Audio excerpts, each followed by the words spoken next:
to go inside out as our NBA insider Ian Begley joins us. Ian, I know that we keep talking about it, but it's for a good reason. OG Anunoby in the first half alone, he had 17 points. Would you qualify him as exceeding the expectations on the offensive side?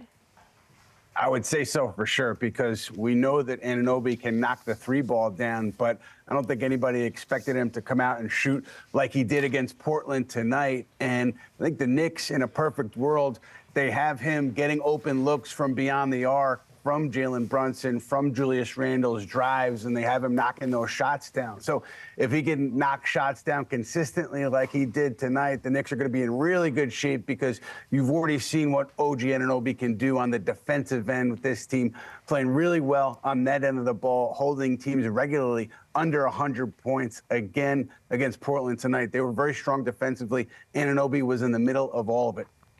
The bench has also played a lot better since the trade. Why do you think that is?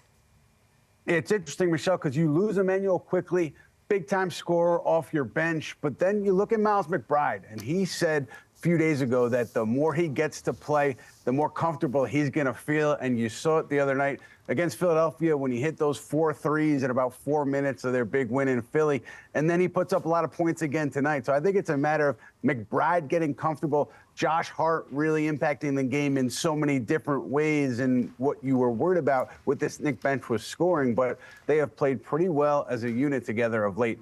Yeah, I don't think anyone's complaining about that. But the Knicks have 11 games left this month. Only 5 are against teams with a winning record. So do you think that the days of the Knicks playing down to their competition are behind them? It seems like it, Michelle. I mean, let's not get ahead of ourselves. Plenty of games to go here. But based on what we've seen to date, I mean, the Knicks, I believe, are 15-1 against teams that are entering play with a record under 500. So they're really taking care of business against the teams that they should beat. And as you alluded to, that's not something that you could say of Knicks teams often over the past, really, 2 decades. So I think it's a credit to Tom Thibodeau and his staff. It's a credit to Jalen Brunson, Julius Randle playing night in and night out and setting the tone for their teammates, because this team, again, they may struggle against the Bostons and the Milwaukees of the world, but they're taking care of business against the teams they should beat.